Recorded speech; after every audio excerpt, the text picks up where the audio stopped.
Harem anime, a subgenre that is as popular as it is infamous, with its most popular titles such as Nisekoi, the quintessential quintuplets, or if you're one of those people, even Monster Musume. It is undoubtedly a genre that is popular for a reason. It has the appeal of romance anime, with all its turmoil, it has cute anime girls, it creates a sense of mystery by making the viewer guess who the MC will end up with, and cheering for who you think is the best girl might just be the best part of it all. Now imagine we remove all of that. All the interesting plot points, all the twists and turns, all even slightly believable romance. The only thing we leave in is the cute girls, fan service, and the bare minimum of story a harem anime would need to function. What we get is the anime I'll be talking about today. Please like and subscribe, and if you find this video at least a bit interesting, be sure to watch till the end. TenPuru, No One Can Live on Loneliness, and why are we still calling shows by their government names, is, as you might have guessed, a harem anime.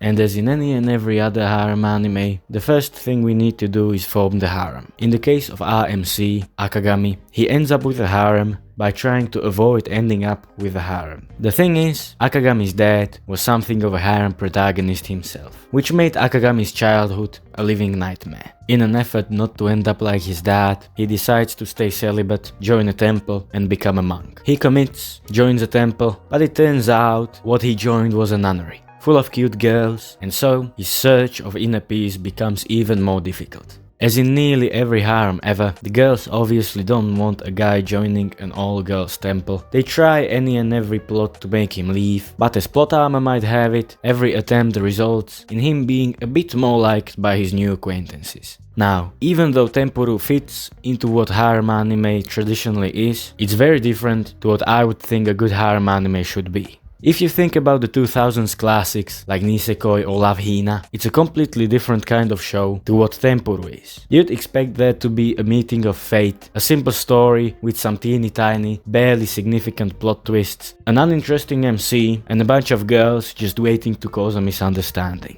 Wait, maybe TenPuru is just another harem. Have I been looking at shows like this through rose-tinted glasses? It has been quite some time since I watched any of them, and maybe I have done that, but there's one reason why I don't think that's the case, and why I think TenPuru might just be one of them turn off your brain kind of anime. And that reason is a very real thing that I call the disappearance of the best girl.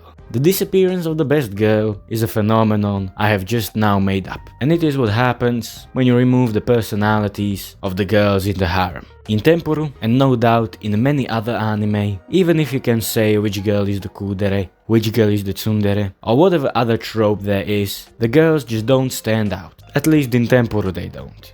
Let's go through them. Basic. Basic with big boobs. MILF basic. Sexual deviant basic. Little basic. And whatever this was supposed to be.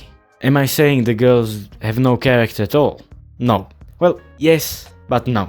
There is just not enough difference of substance for me to be able to say who the best girl is. Or maybe they are interesting, and I'm just not the target audience. Maybe it's because I'm no longer 13. That's quite a likely reason. Let me know in the comments what you think. But don't worry, even if I'm right, and the characters are as shallow as cutting boards, there are plenty of very good looking scenes. That's a warning. I watched this on a train and I'd like to never experience that again. So, aside from the great amount of fan service, you should also expect a lot of nosebleeding. And I mean a lot of nosebleeding. When it comes to being funny, TenPuru is a bit more absurd than it is funny. Story-wise, there is a few subplots, such as becoming priests and trauma bonding. Animation-wise, I'll let you decide what you think the budget was. As for the MC, at least he's self-aware. I'm not gonna act like he doesn't carry the whole anime, but I've definitely seen better. So if you're someone who doesn't enjoy a down-bad anime, full of fan service, and with not much to the story, I don't think this is for you. And it might sound like I'm really hating on TenPuru, and it definitely isn't my favorite anime. It doesn't even make my top 10